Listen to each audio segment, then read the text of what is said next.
Hollywood lied. Medieval folks weren't sprinting through forests hunting werewolves every full moon. If you believe those gothic novels and monster movies, you thought villagers had weekly werewolf patrols, like a creepy community watch. Reality check. 15th century Swiss trial records expose a different truth. These cases drip with neighborly hatred and petty legal grudges. More like courtroom drama with claws, not wild monster hunts. Take the notorious Peter Stump trial from 1589. Read the original pamphlet and you'll find scapegoating of an outsider, not shape-shifting beasts. Even the 1615 French treatise de la lycanthropie admits werewolf trials were social control tools, not monster manuals. The 13th century church scholar Thomas Aquinas branded these beliefs pure superstition. So if you still buy into medieval werewolf hunts, congrats! You've binged more fantasy than a full Twilight marathon or a weekend of TikTok conspiracy videos. Just as werewolves captured medieval imaginations, so too did the fear of witches lead to their grim punishment. You've been flat out lied to by every Halloween decoration and B-movie ever. Witches were not always burned at the stake. Hollywood and sensationalist Victorian writers fed you a fake universal horror story. But the truth? It's way stranger.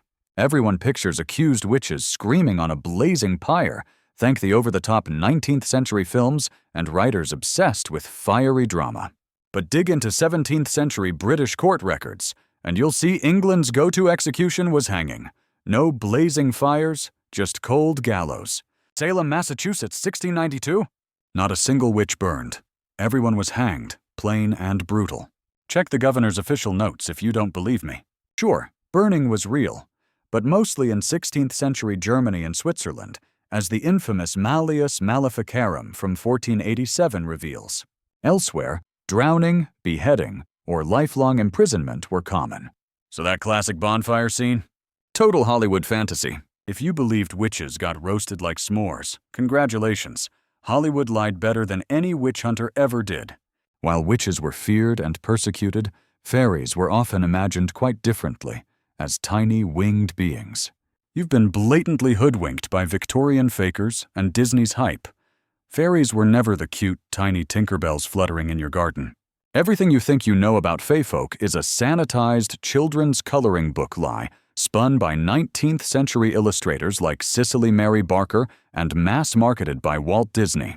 If you bought into the pocket-sized, winged pixie with glitter breath and sugar-high giggles, you've swallowed the biggest Hollywood fairy tale of all, fueled by J1000. Barrie's Peter Pan from the early 1900s. Here's the brutal reality. Original Irish and Scottish folklore painted fairies as full-sized adults, sometimes taller than humans, capable of wrecking your life. Crack open Robert Kirk's 1691 tome, The Secret Commonwealth of Elves, Fauns, and Fairies, where he describes shadowy, human-sized fae who kidnapped people and waged savage battles. In the 20th century, archaeologists uncovered fairy forts and rings that locals avoided in terror, not because they loved cute sprites, but fearing deadly fae curses. If you still believe the tiny fairy myth, congrats! You've confused 17th century monsters for a modern Pinterest mood board. Next time you string up fairy lights, remember, you're invoking something more like Liam Neeson on a vengeance streak than a sparkly pixie party. Yet, the image of tiny fairies contrasts with the dark and bloodthirsty nature of vampires in lore. You've been flat-out duped by Hollywood and Gothic novels. Vampires weren't always dashing cape-wearers stalking the night. Bram Stoker and his Victorian cronies weaponized medieval paranoia into blockbuster drama. The original vampires? Stranger, grosser, and nothing like Twilight glam. If you thought vampires were always suave, bloodthirsty immortals lurking in shadowy mansions, think again. Thanks to Gothic classics, Dracula, 1897, by Bram Stoker, and a century of Hollywood hype, we expect fangs, velvet, and chiseled abs. But dive into Eastern European folklore from the 1600s and 1700s, and vampires were just bloated, leaking peasants exhumed amid plague-induced hysteria. Paul Barber's Vampires, Burial, and Death. 1988 exposes villagers digging up gassy corpses oozing blood from the mouth.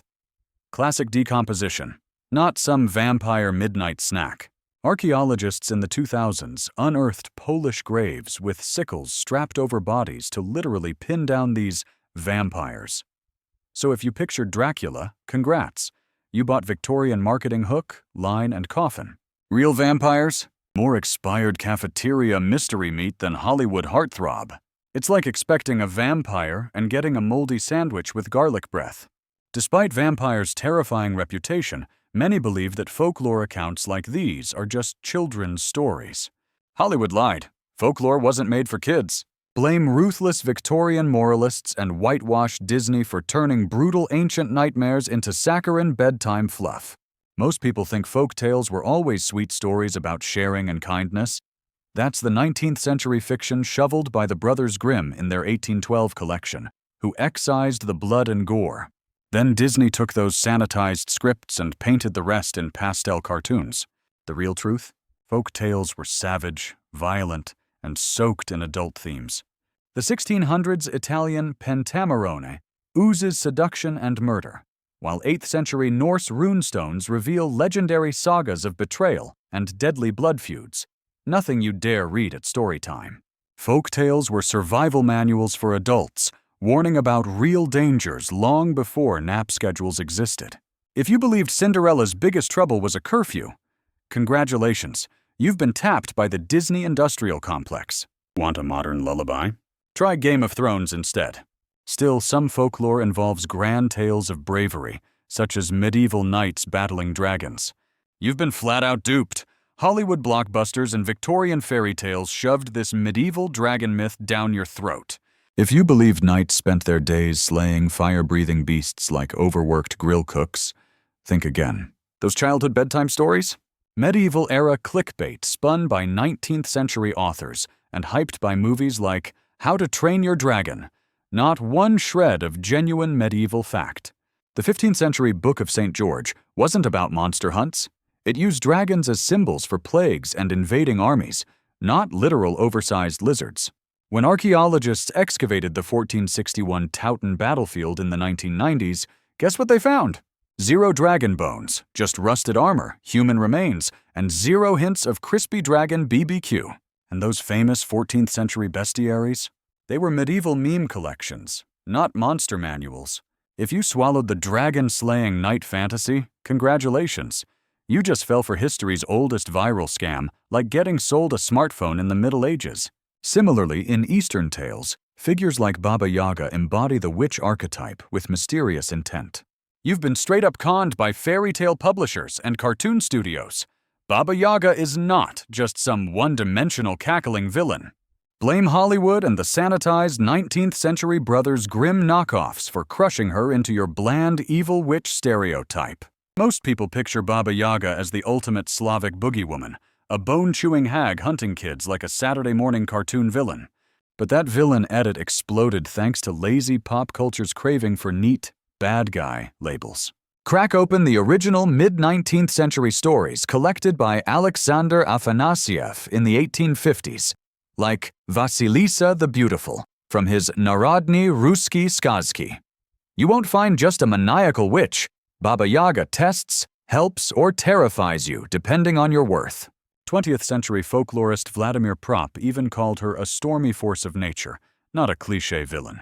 If you believe she's just the Slavic Cruella de Vil, congratulations. You got duped by slick marketing, not real mythology. Baba Yaga is more like a chaotic life coach than a cartoon baddie. She'll even gift you glowing skull nightlights. Imagine a cosmic Yelp reviewer who judges your soul instead of your coffee. These characters have been passed down over time, leading many to think folktales remain static across generations. You've been royally duped by Victorian bookworms. Folktales aren't ancient fossils, they're relentless remix machines. The Brothers Grimm lied, making you believe every fairy tale was a sacred, unbroken chain. Reality check. These so-called purists made up rules on the fly.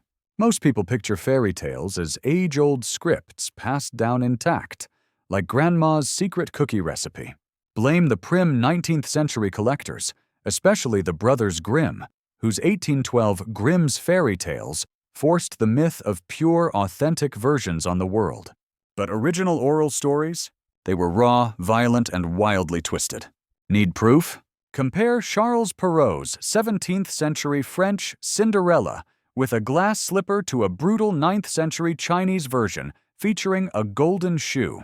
The Grimm's first editions had toe amputation and cannibalism. By their 7th edition, they Disneyfied it all for Victorian sensibilities. See their 19th century manuscripts. Russian scholar Alexander Afanasyev revealed every region mutated its tales. Local spice guaranteed. Still buying the fairy tale purity myth? Check the Grimm editing history. Fairy tale Photoshop on steroids. Believing in a pure version is like insisting your TikTok dance matches a medieval reel. Wake up! However, certain motifs, like leprechauns and rainbows, consistently appear throughout folklore. You've been conned by cereal ads and Hollywood. Leprechauns and rainbows are not best pals. If you imagine a grumpy Irish goblin skipping under a rainbow clutching a pot of gold, you've swallowed pure pop culture BS. Everyone thinks leprechauns sit around hoarding gold at the rainbow's end, waiting for you to find it. But that rainbow treasure myth? Blame 20th century marketers, slick Irish tourism promos, and movies like 1959's Darby O'Gill and the Little People for seeding this fairy tale. Real Irish folklore, like the Ectra Fergus Macleti from the 8th to 12th centuries, paints leprechauns as irritable, lone shoemakers for fairies, not cartoon treasure hoarders. Medieval Irish stories have zero rainbows. Scour any 19th century fairy tale collection. No glowing arcs of color anywhere. So if you're still chasing rainbows for gold, you might as well look under your couch cushions for fairy dust, or your lost remote. In contrast, other mythical beings such as mermaids have long been portrayed as romantic and alluring figures. You've been straight up duped by Disney and scented candle brands. Mermaids aren't your dreamy romantic sea goddesses. Those glamorous Ariel types? Pure Victorian invention. If you believed mermaids are gentle, lovelorn beauties, underwater influencers obsessed with true love and flawless hair, you're buying 19th century fairy tale propaganda spun by writers like Hans Christian Andersen and Hollywood hype. They scrubbed centuries of brutal, blood-soaked legends into pastel, Instagram-ready myths. Here's the brutal truth. For most of recorded history, mermaids were nightmare incarnate. Homer's Odyssey from the 8th century BC introduced sirens, mermaids' savage cousins, whose deadly singing dragged sailors to their gruesome deaths. Scandinavia's Havfru stories from the 16th and 17th centuries describe demonic fishwomen who snapped souls with a single glance. Check 17th century British Museum sailor logs. No one was humming sea shanties. They were screaming in terror. So if you're daydreaming about a mermaid serenading you, wake up. You're falling for ancient maritime clickbait. Thinking mermaids crave romance is like believing sharks want a hug. Beyond their charm, many folktales, including those about mermaids, traditionally conclude with vital moral lessons. You've been straight up lied to about fairy tales, and you can blame uptight Victorian moralists for draining all the chaos from bedtime stories. Everyone thinks every folktale dishes out sweet, simple lessons disguised as wolves and pumpkins, but that's pure 19th century censorship mixed with Disney's sanitized, pixel-perfect rewrites. Here's the brutal truth. Not all fairy tales exist to teach cuddly morals like be polite or don't talk to strangers. If you believe that, you've bought into a huge Hollywood fairy tale. Take the original 17th century Bluebeard by Charles Perrault. Its only lesson is don't marry a guy with a murder room. And even that's debatable unless you count mass murder as a life hack. Iceland's 13th century Hrafnkel's saga revels in betrayals where absolutely no justice is served. And Grimm's The Juniper Tree? Pure nightmare fuel, no bedtime hugs there. If you think every folktale ends with a wholesome moral, you've swallowed more Disney propaganda than Goofy on payday. Sometimes there's no moral at all. Welcome to humanity, medieval Florida man, but with witches. Yet misconceptions persist, like the belief that jack-o'-lanterns have always been pumpkins instead of turnips. You've been straight up lied to by Hollywood and Instagram decor gurus, thinking jack-o'-lanterns have always been big orange pumpkins? Dead wrong! The real origin story is way rootier and far creepier than your fall Pinterest dreams. Everyone imagines glowing pumpkin grins lighting up Halloween night, convinced this has always been the tradition.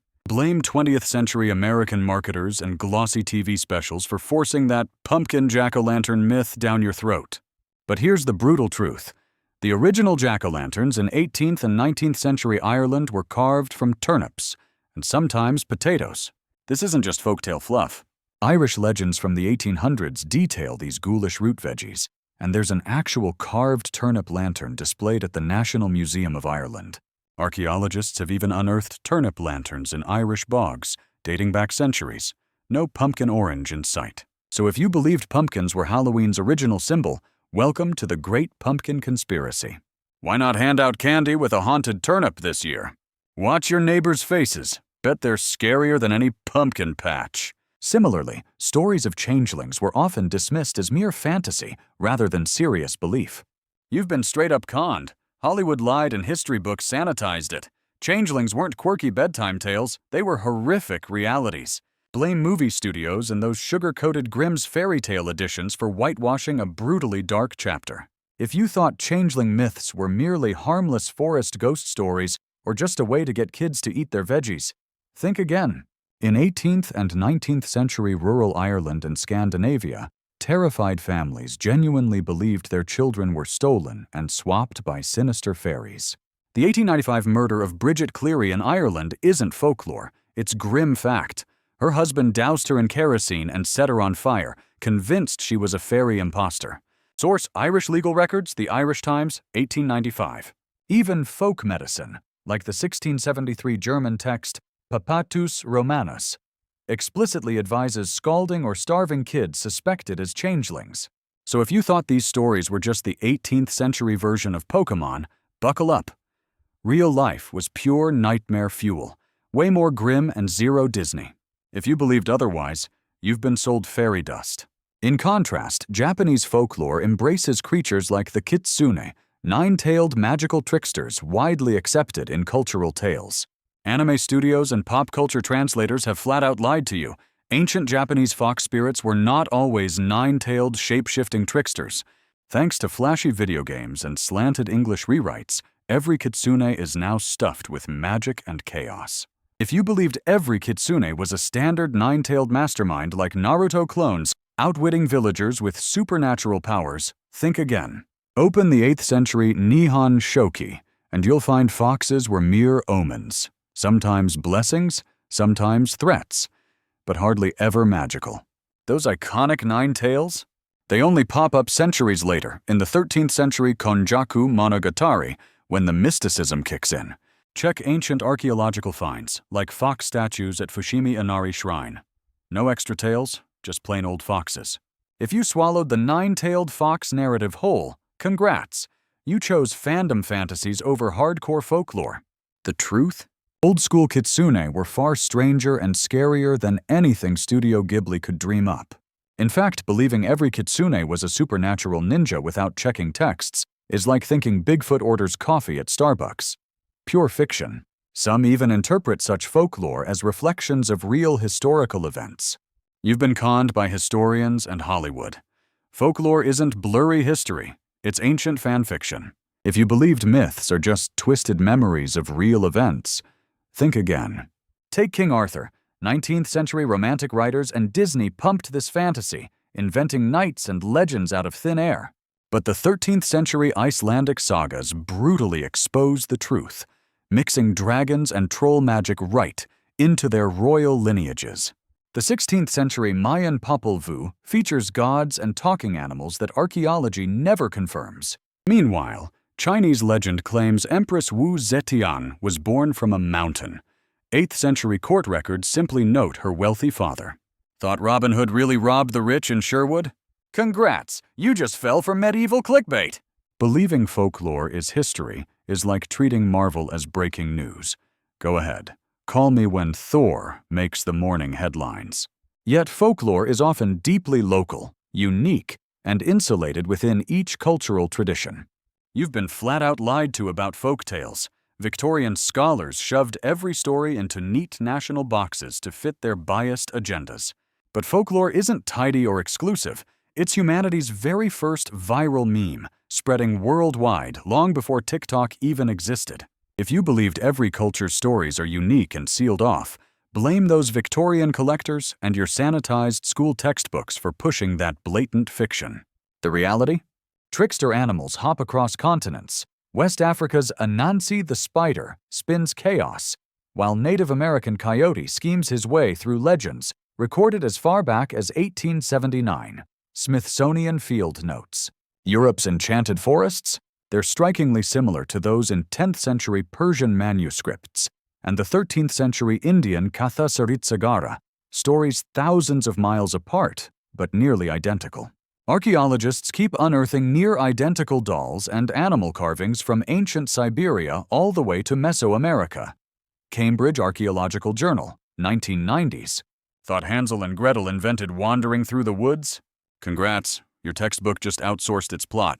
Your bedtime stories were the original global playlist. No gatekeeping allowed. It's like believing every viral meme started in your hometown. Absurd, right?